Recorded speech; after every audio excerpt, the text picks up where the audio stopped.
Salut, c'est Trado, je suis content de vous retrouver pour la mise à jour de l'analyse technique du CAC 40. Alors, séance plutôt de belle facture aujourd'hui avec 1,4% au compteur. Ça change rien, clairement ça change rien. Nous sommes toujours comprimés entre une résistance sur les données hebdomadaires et un support sur les données mensuelles.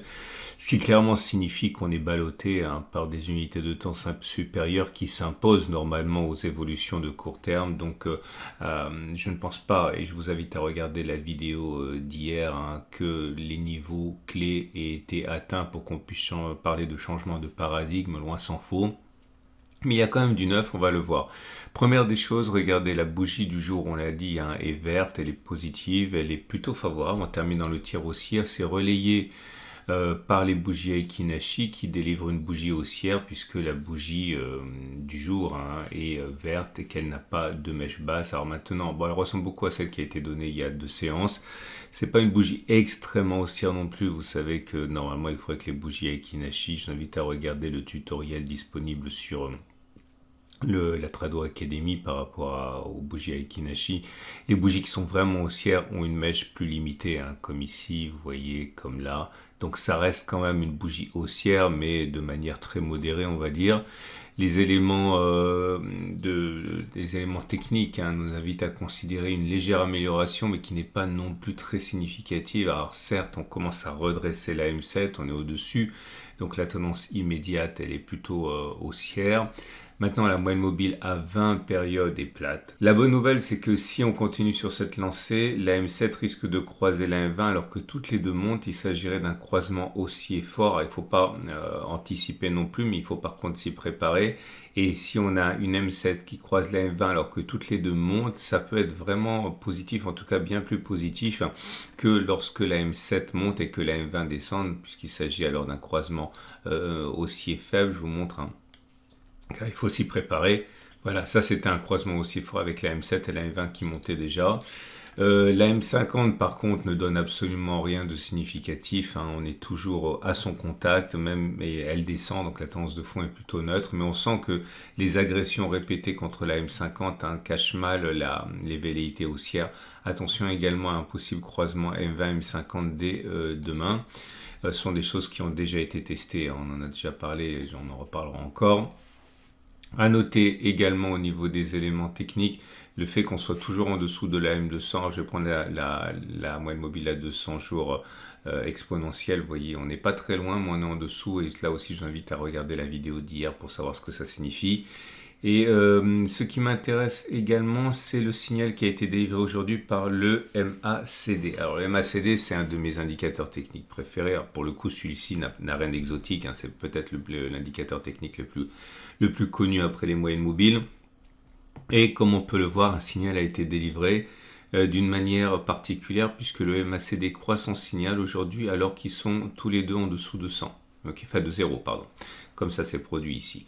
Et j'ai donc décidé pour vous de voir si on peut gagner de l'argent avec la stratégie qui consisterait à acheter maintenant et à viser 3 types d'objectifs. Le premier objectif, ce serait d'aller chercher la distance. Alors je vais vous montrer clairement avec un exercice qui a fonctionné. Voilà, c'est plus simple.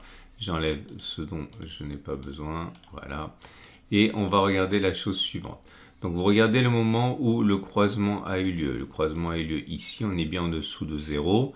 Sur cette bougie-ci, vous prenez la distance au précédent plus bas du cycle baissier. Le plus bas du cycle baissier, il est à 2,25 ici. Est-ce qu'on a d'abord été chercher le stop de protection à moins de 25 ou est-ce qu'on a d'abord fait plus de 25 ou 2 fois de 25 ou 3 fois de 25 et vous voyez, on a fait tout ça puisqu'on est même allé chercher, sur ce graphe, on le voit bien, on est allé chercher les 12,57, donc c'est bien au moins 3 fois 12,25, c'est même beaucoup plus.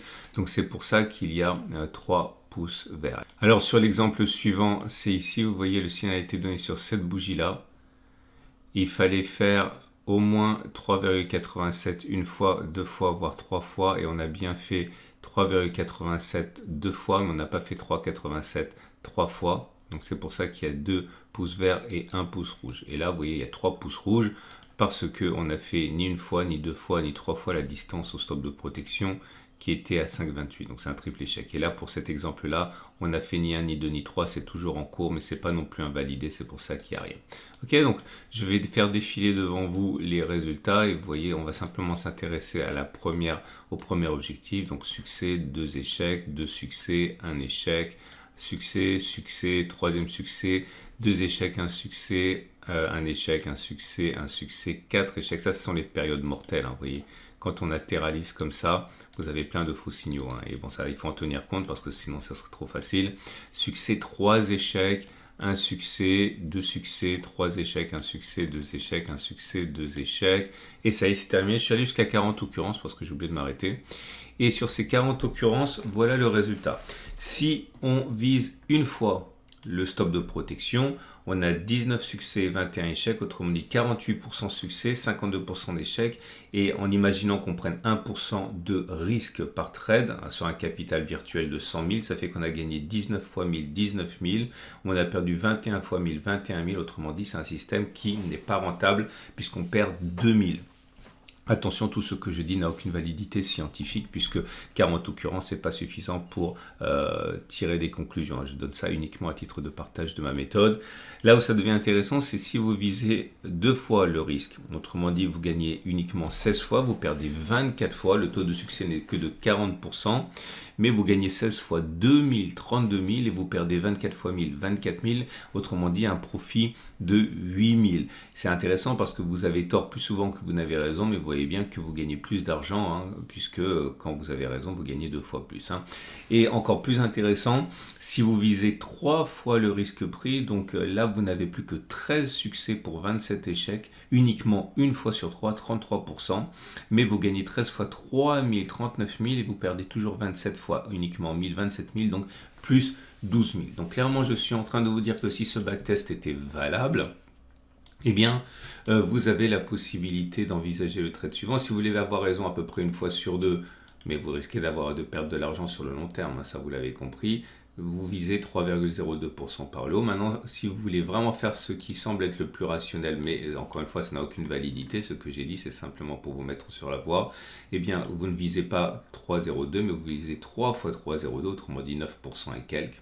Et là, vous avez un système qui serait performant. Voilà. Si vous voulez en savoir plus sur les indicateurs techniques, en particulier le MACD, j'ai fait plein d'exercices, plein d'utilisations différentes du MACD. C'est dans le module de formation. N'hésitez pas à vous y reporter. Si vous l'avez, vous avez également fait les exercices corrigés. Vous avez plein de façons encore plus intéressantes d'utiliser le MACD.